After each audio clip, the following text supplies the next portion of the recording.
Everyone, welcome to our last week of original material, and this week we're going to talk a little bit about the context for understanding some of the modern feminist movements leading up into Me Too. Now, the most important thing to know about feminism is that feminists think different things. They disagree with each other. Any single statement that anyone's going to make about feminists is going to be wrong because there's going to be feminists who have different perspectives on it. So please bear that in mind as we're thinking about feminists. The other thing I want to say about this week is typically this is a very discussion-based week, so I'm going to translating into lecture here, so bear with me. So what does this word feminist mean? The classic dictionary definition is just simply the belief that men and women should have equal rights. It also covers activism in support of women's rights, and this is exemplified in the Adichie quote that's quoted by Beyonce, that a person who believes in the social, political, and economic equality of the sexes. Here's some other classic quotes about feminism. I myself have never been able to find out what a feminist is. I only know that people call me a feminist when I express sentiments that differentiate me from a doormat, and similarly, feminists are just women who don't want to be treated like shit. Also, the idea of treating women as human beings, as people, the radical notion that women are people, that rather than treating women as a separate thing that are somehow different, whilst men are the default people, we just understand women as entitled to all the rights and responsibilities of human beings. Feminism has also often been defined by its enemies. Here's some classic quotes. The first is from Rush Limbaugh, still the most influential radio personality in the country, major figure in the right wing and the Republican Party in the US, and one of Trump's loudest supporters. He says, "Feminism was established so as to allow unattractive women access to the mainstream of society." If you're not familiar with Rush Limbaugh, I recommend looking a little into the things he says, because he's a hugely important cultural figure. And then Pat Robertson, important televangelist, says feminism is a socialist, anti-family political movement that encourages women to leave their husbands, kill their children, practice witchcraft, destroy capitalism, and become lesbians. There's also some ideas of feminism as in opposition to structures to oppressive power. So this is Bell Hooks' definition of feminism, also comes from Starhawk. A movement to end sexism, sexist exploitation, oppression. And then I love this last line here from Bell Hooks: the soul of our politics is the commitment to ending domination. The idea that any structure, any system that puts one group of people in power, in dominance over another group of people is anti-feminist, is something that feminists oppose. There's lots of different terms that have been used over the years. In the 19th century, commonly the women's rights movements. In the middle of the 20th century, often called the women's liberation movement. Also several other terms here. You'll hear a modern term, of course, of social justice warrior, which was actually originally a term used by opponents as an attack, but it's a terrible attack because it sounds awesome. Who wouldn't want to be a social justice warrior? But the point is that it's been lots of different ways that this has been described over the years. Some things that most feminists have in common, although again there's a huge amount of diversity here, a concern about justice, a perspective that understands society as a whole rather than looking just at individuals, activism, the belief in changing society. It might be fair to say that feminism is just the belief that women and men are equal, but if someone already believes that's the case and society is fine and equal right now, we probably wouldn't call that person a feminist, right? Feminists typically believe that it's not equal and we need to fix it.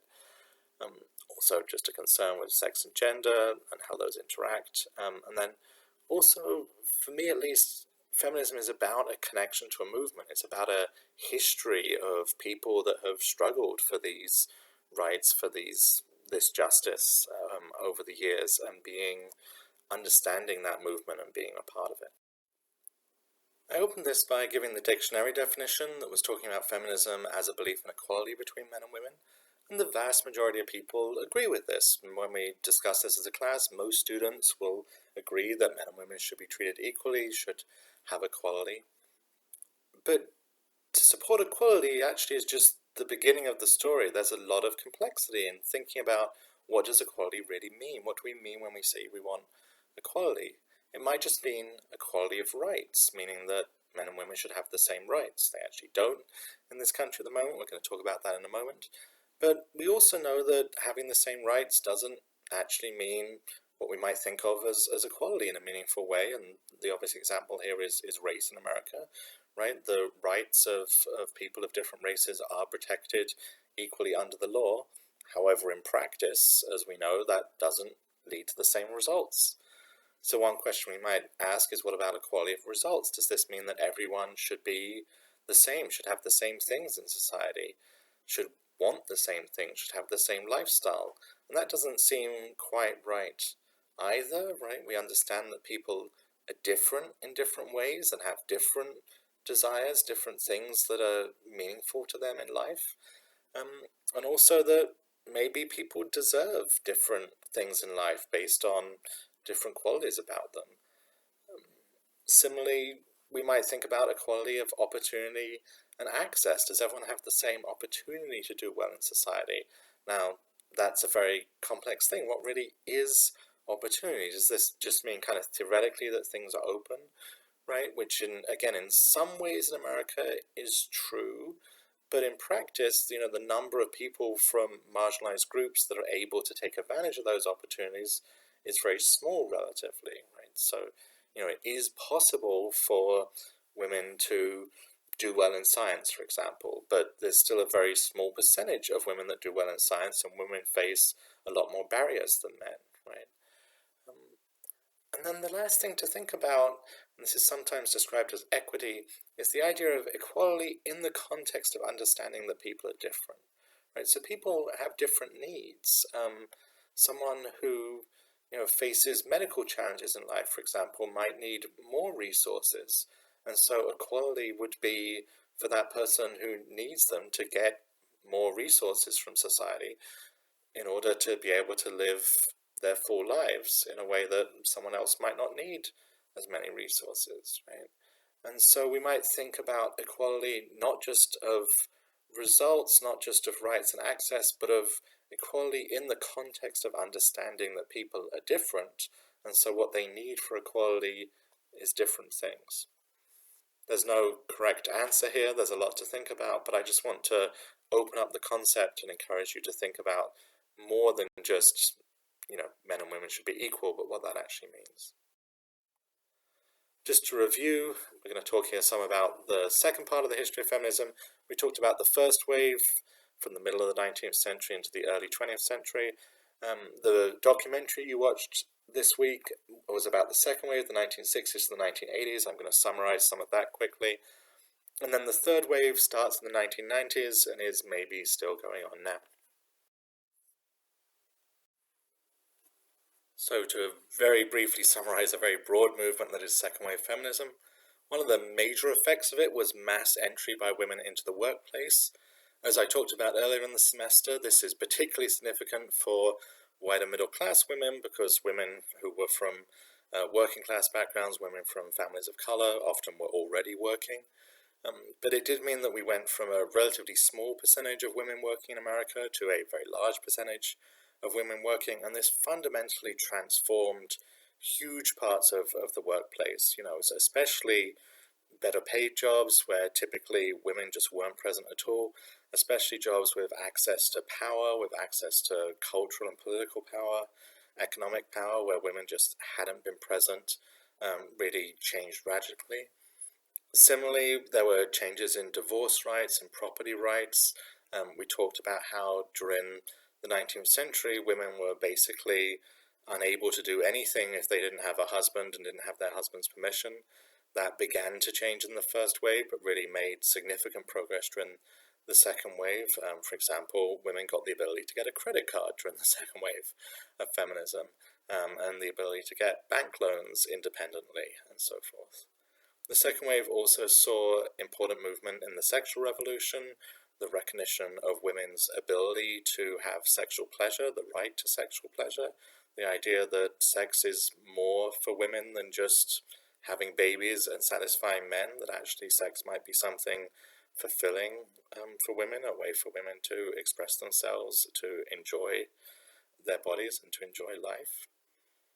The idea that women have the right to more than one sexual partner, to choose their sexual partners, to have partners that they have for sexual pleasure and not for other things, not because they want to get married or whatever. There was also a major movement to challenge beauty standards, protests against Miss America, rejection of the fashion industry, of the pressures put on women to look a certain way, to spend huge amounts of money and resources and time on beauty and looking a certain way. And then important advancements in reproductive rights, Roe v. Wade, the right to terminate a pregnancy, happens during the second wave, as well as huge expansion of access to birth control. We talked a little bit about that, or a lot about that last week. And what a lot of this added up to was really independence from marriage, from a system where the default option, and often the only option for women, was to get married to a man, and instead having structures in place where women could choose marriage as opposed to it being compulsory. And in some ways, this is a hugely important re-understanding of what it means for people to love each other, for people to have relationships with each other. That if we live in a society, as we did for centuries, where the only way that women could have access to any sort of stability, power, living was through marriage, marriage and love then isn't really optional for women. In many ways, it's forced. Women had to get married. And the ways in which society changed during the second wave of feminism to make marriage more of an option for women, something that women could maybe choose not to do, also opened up the possibility that women could choose to get married as something that they wanted to do as opposed to something they were forced into.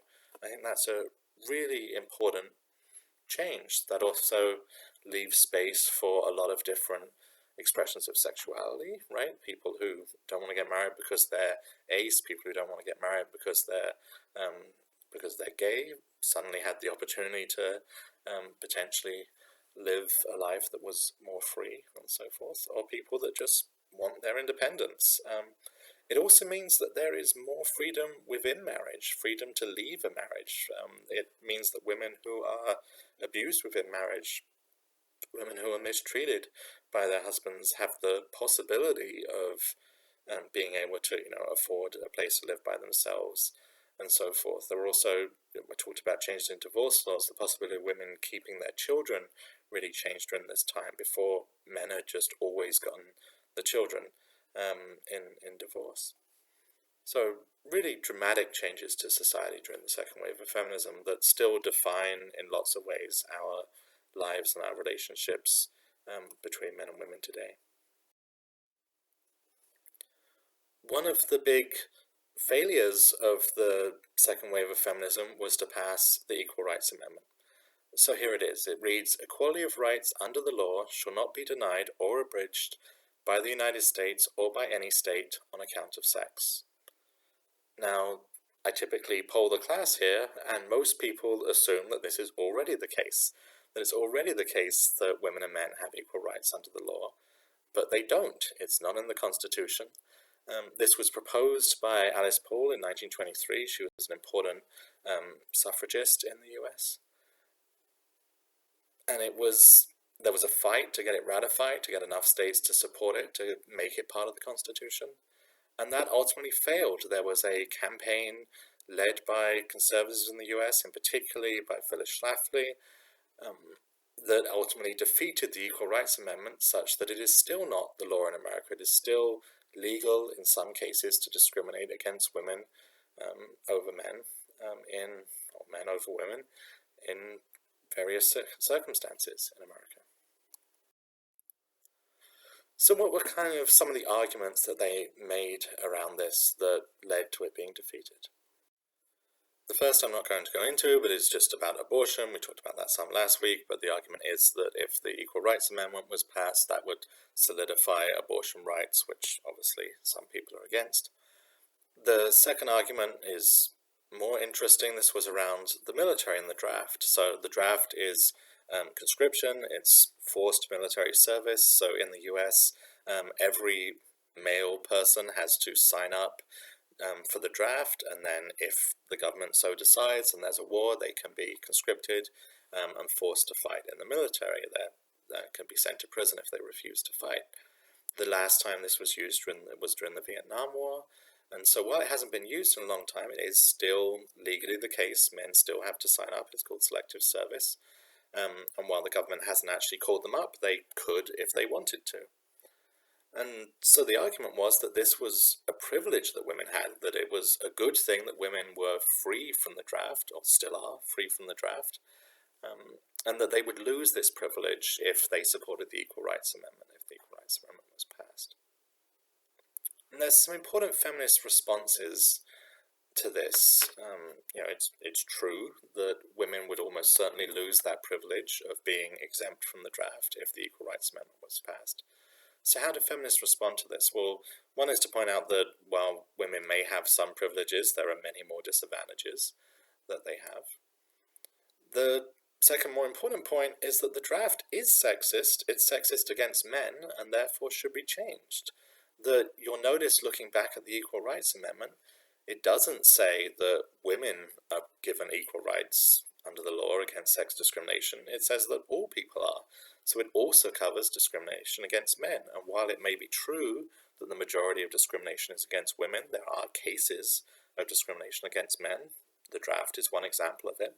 And that feminists are also against that. That feminists are against any sort of discrimination against men or women. And so they supported ending the draft, supported changing the draft to make it equal.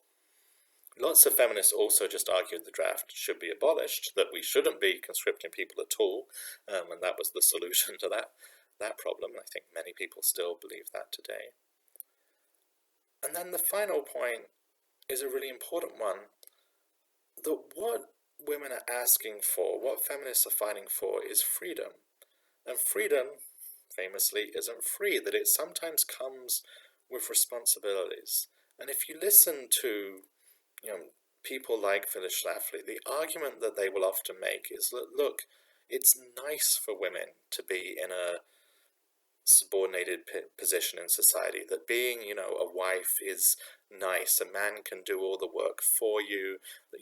Working in the workplace is hard work. It's nicer to stay at home with the children, that it's easier, that it's nice not to have options, right? There's something scary about having lots of different choices for your life. And if someone just comes along and tells you, oh, you're going to be a housewife, then that's a lot more easy on the mind because you don't have to worry about all the things that you could be doing. And in some sense, they're right about that. It is easier to be a baby. It is easier to be someone who someone tells you what to do and who doesn't have responsibilities, who doesn't have, the need to make decisions about your life. But that's not what feminists are asking for. They're not asking to just have more nice things. They're not asking for just, more happiness, more ease in life. They're asking to be treated equally as human beings. And that includes responsibilities. That includes having to make difficult choices. That includes having to do things to support your country and your community, which, for example, might include serving in the military. And so feminism isn't just about women getting nice stuff. It's about women being treated equally as humans, and that includes responsibility, that includes challenges. The next point, and there's an argument that is still going on today, is about bathrooms. People opposing the Equal Rights Amendment argued that this would end gender-separate bathrooms. Whether that's actually true or not is not clear, but that's certainly the argument they made. There's obviously a lot of debate around bathrooms now with questions around trans people. And I just want to say one thing about this. Gender segregation is something that becomes a big deal when we make it a big deal. People who, in many circumstances, live in situations where they are sharing bathrooms with people of all sexes, right? There are many bathrooms around the world that are not segregated. And when you're in a situation like that, you very quickly change to it being normal, right? I used to live in a house that had mixed gender roommates and, had bathrooms that were to all genders. This is student housing at MIT. And, it's maybe a little unusual the first week, but you very quickly get used to it and it becomes no big deal, right? We're adults, all adults have bodies, all adults poop and pee, and the idea that this is something like shockingly different is, I think, something that people get over very quickly. Those aren't the only arguments. There's a lot more to say about this, but I think that's my perspective. The last point is around benefits that are available just for women. For example, the Women, Infants and Children supplementary income program known as food stamps, or part of food stamps rather, and maternity leave. So there are some, benefits that maybe women specifically need because of their position in society. For example, women take on typically a lot more childcare responsibilities and therefore have more need for paid leave.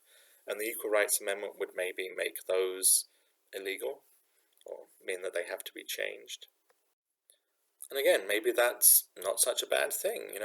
While it may be true on average that women do more childcare, men who are doing the majority of childcare, single fathers, for example, should also have access to those resources that they need to do that well. So, changing those programs to parental leave programs, to primary caregiver programs, those kind of things, actually makes a lot of sense. The second wave was followed by a backlash from the right in America and around the world, in Europe. This was a coordinated campaign. It was massive in its scope and has really changed the way people think about feminism, has in lots of ways made feminism a dirty word, has made young women feel often embarrassed to admit to being feminists. Something you'll hear very often people say as well, I'm not a feminist, but I do believe that men and women should be equal, right? Going on to define themselves as a feminist, but not wanting to be called it, right? Or I'm a feminist, but I'm not like those feminists, right? Because we've been presented with this idea of this scary feminist that we're not supposed to be like. Often the power of femininity was employed here, the idea of shaming women for not being feminine enough, telling women that if they acted as feminists, if they were, uppity, they would be denied access to men, that men wouldn't want to marry them, that if, you do too well in college, if you're too smart, then men won't be interested in you, that you have to be demure, that you have to make sure that you're still being pretty. One just example of this is the idea of armpit hair being disgusting, and the idea of like hairy armed feminists is something that is part of the culture, and the idea that like women in their natural selves are disgusting, should be disgusted by their body, that it's okay for men to kind of smell like men, for men to have the body hair that grows on them naturally, but that women should shave, should use perfume, should cover their face, should do all these things to make themselves look other than they are. And here's a fact that our society seems to have a lot of problems with. Women are mammals. Mammals grow hair. That is a normal thing for mammals to do. And so for women to have hair is normal. It doesn't need to be something that we treat as terrible. Similarly, women eat and they poop and they breastfeed, and all these things that are natural parts of being mammals, are often treated as disgusting, as something that like women should do very carefully or privately, or shouldn't talk about, or should be hidden, right? That women should be ashamed of, just the kind of basic functions of their bodies, whilst men are encouraged to kind of revel in them and laugh at them and so forth, right? In some ways, these things are pretty trivial. Whether you shave your armpits or not is really up to you.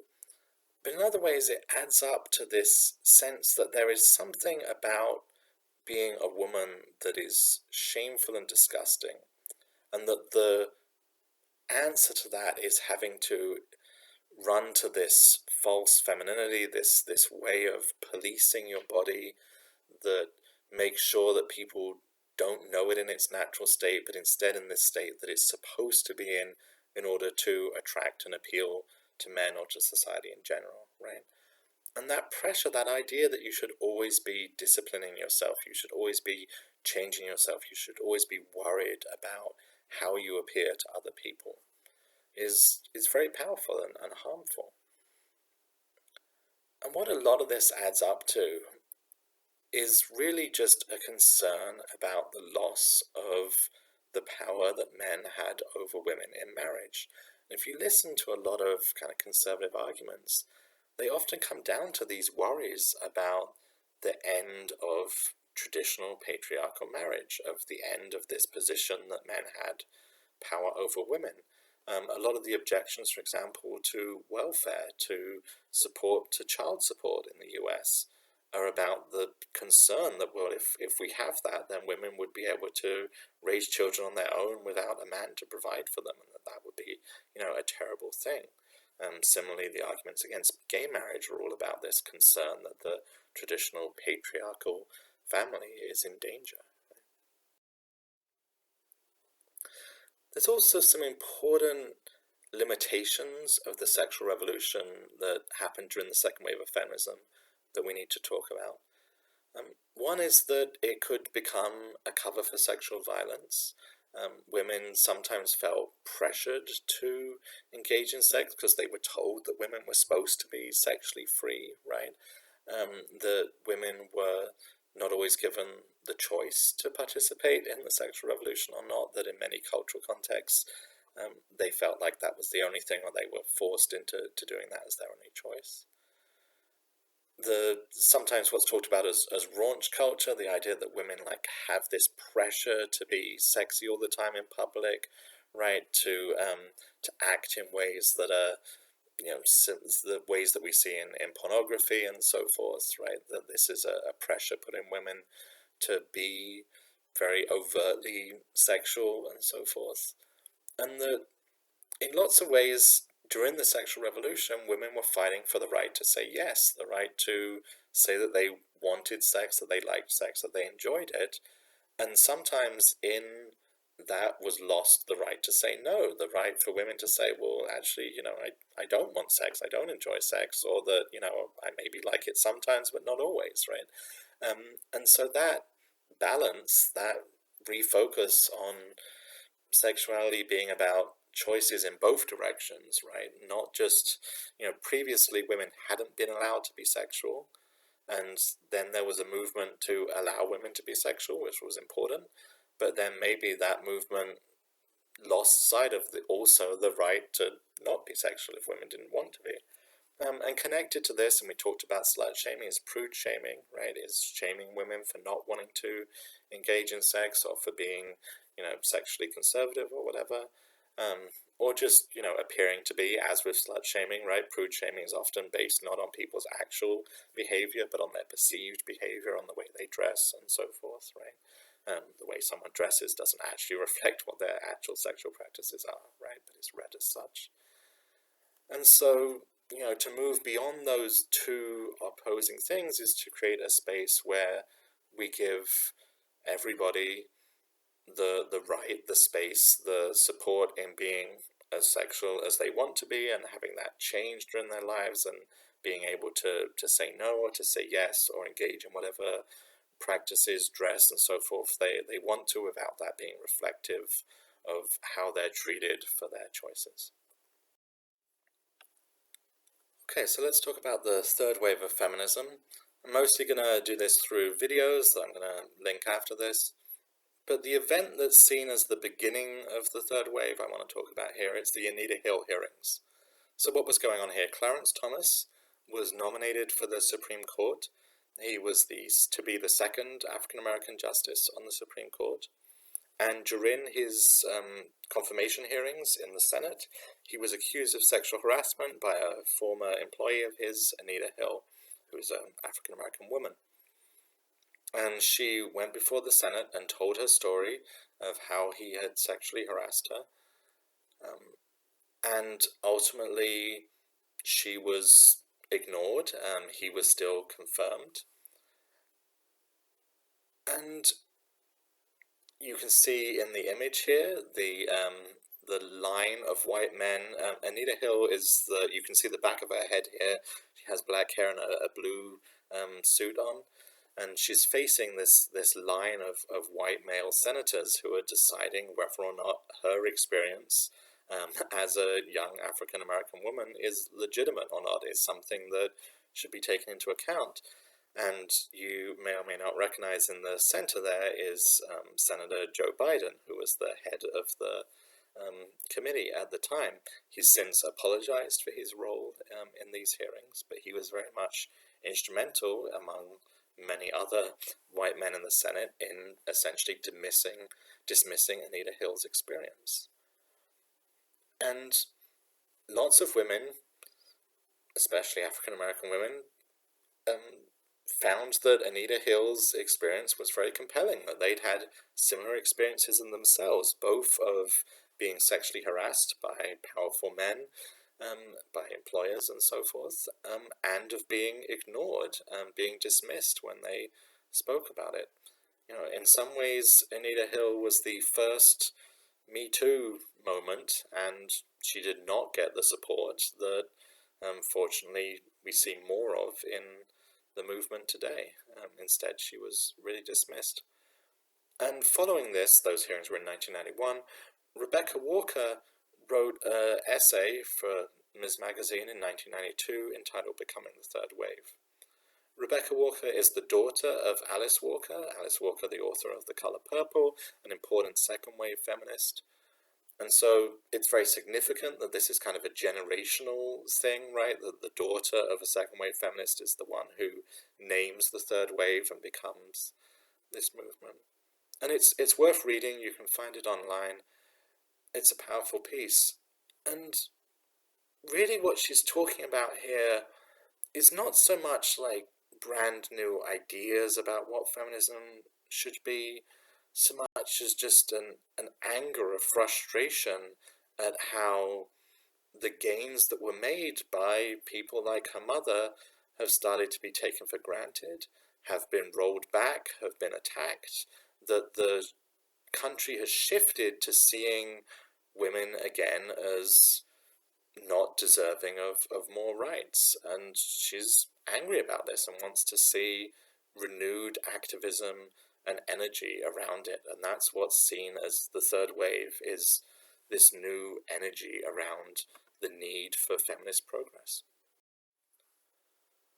So what is the third wave movement that's in theory still going on today? It's a complicated movement. There's a lot going on. It's hard to define. But importantly, it is intersectional. Second wave feminism, although there were definitely attempts to be concerned about different types of injustice, those often didn't work very well. There were a lot of, nice liberal white ladies who were concerned about racism, but not doing a great job of actually listening to women of color and including them in the movement. This was just the beginning during the second wave of the gay rights movement, and that was seen as a threat to women's rights in lots of ways. That would be seen as too radical if lesbians were included, for example. But in between the second wave and the third wave is when we get these incredible writings about intersectionality by women like Audre Lorde. And so when the third wave comes along, intersectionality is now at the core of the movement, or at least we try to make it so. We don't always succeed. It's also a cultural movement. There was an explosion of new music and movies and writing and all kinds of wonderful cultural works during this time. In particular, Riot Girl, which you're going to watch a short video about. In lots of ways, the struggles of the third wave movement are very familiar. They go back to the very beginning of the feminist movement. They include, voting rights. Stacey Abrams, for example, is an important figure working very hard on exactly the same types of rights that were being denied to women, particularly women of color, 150 years ago. reproductive rights, the right to sexual freedom, the right to independence, the right to equality in the workplace. All those kinds of struggles are still very much part of the movement. The movement is also about creating mutual support networks, and that's very much what Me Too is. And we're going to watch a video from Tamara Berg, the woman who founded Me Too. And what I think you'll notice in that video is that the work that she does isn't really about this kind of headline, accusing Harvey Weinstein and having other people notice Harvey Weinstein is a jerk, is a rapist, but is about having survivors come together and support each other and help each other heal and help each other find strength and power in their lives. And those kind of networks of mutual support, don't get a lot of news attention. It's not, very newsworthy and notable work in that way, but it's really important work in making people's lives whole. And that's a crucial part of third wave work. And really just everything that is happening that's for social justice, that's working for a better world with more equality, with more justice, where people are more included and accepted, where difference is embraced, is a part of this movement today. So thanks everyone. I hope you have enjoyed the course. So what's happening next? There is no new material this coming week. So you don't have to do any material responses due on Sunday. We still do have the material response to this video you just watched and the videos alongside it due on Friday. There will also be a quiz this Friday. There will be a new video on Monday where I will go through and kind of summarize some of the material for the course. I'll also be posting the quizzes and PowerPoints from the course so far. And then you'll be doing a material response for next week on that material as your attendance for next week, so just the one, but there won't be a quiz next week. And then after that there will be the final. I'll talk about what's going to be in the final during next week's video, but that's pretty much where we're at. So you basically have just 2 material responses, 1 quiz, 1 final left, and then you also have the community involvement, the last one due. And that's due on the 1st of May, so you have a little over a week and a half to do that. And that's going to be from that same list of movies and shows from Netflix that are posted in online class that you used from the second one. So yeah, I think that's it. Thank you and have a good week.